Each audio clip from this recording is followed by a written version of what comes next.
चिंतामणिलोक सुखम सुरुद्रो स्वर्ग संपदम प्रयच्छन्ते गुरु प्रीतो वैकुंठम योगी दुर्लभम।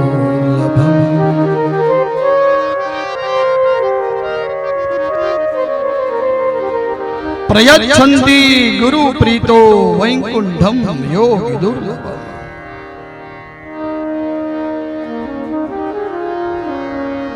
जो जेनी पासे चिंतामणी होय એને કઈ ચિંતા હોય ખરી? ચિંતામણી જેની પાસે હોય એને કઈ ચિંતા ના હોય. કઈ રીતે ન હોય તમને ખબર છે? સંત ચટકો લાગ્યા વિના કે મરીજ સે કિરતા યડમાંથી ભમરી બને નરને કેટલી એક ભમરી હોય ને એ સતત એવું કહેવાય છે કે ઈયળને ડંખ મારવા જાય છે અને ઓલી ઈયળમાંથી ભમરી બને. ચિંતન કરે કે એક દિવસ ભમરી આવશે અને મને દંશ મારશે અને સમય જતા એ એક દિવસ પોતે જ ભમરી થઈ જાય છે, ઈયળમાંથી ભમરી બને. સંત ચટકો લાગ્યા વિના કેમ રીઝશે કીર્તાર? જવાબ દેવો પડશે. સંતનો કોઈ સાધુનો કોઈ સ્પર્શ થઈ જાય તો એ તો જેને થઈ ગયો હોય એને જ ખબર પડે. તો જ વાલિયામાંથી વાલ્મીકી થવાય, નહીં તો આપણે તલવાર લઈ ન ફરતા હોય.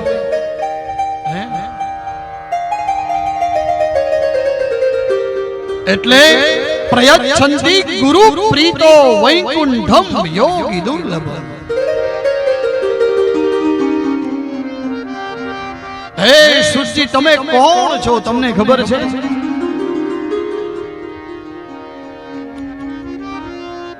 જો તમે ચાહો, એવું કહેવાય છે કે જેની પાસે ચિંતામણી હોય એને પછી કોઈ ચિંતા હોય ખરી? જેનું મકાન કલ્પવૃક્ષના ઝાડ નીચે હોય એ કોઈ દી દરિદ્રી ન હોય. અને અમારા ગુરુદેવ એમ કહે કે જો કલ્પવૃક્ષના ઝાડ નીચે રહેતો હોય ને છતાંય એ ગરીબ હોય તો સમજવાનું એ બાવળિયા નીચે રહે છે.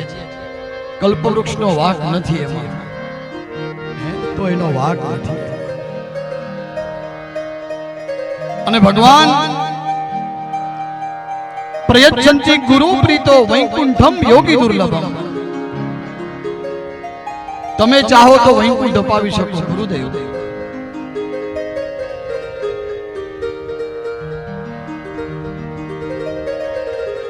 આપ અમારા સદગુરુ રૂપે કહેવાઓ છો હે સુતજી.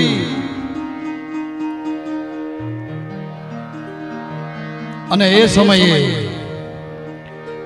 નૈમિષારણ્યમાં આ પ્રશ્નના જવાબ રૂપે ભાગવતજીની કથા સંભળાવી છે.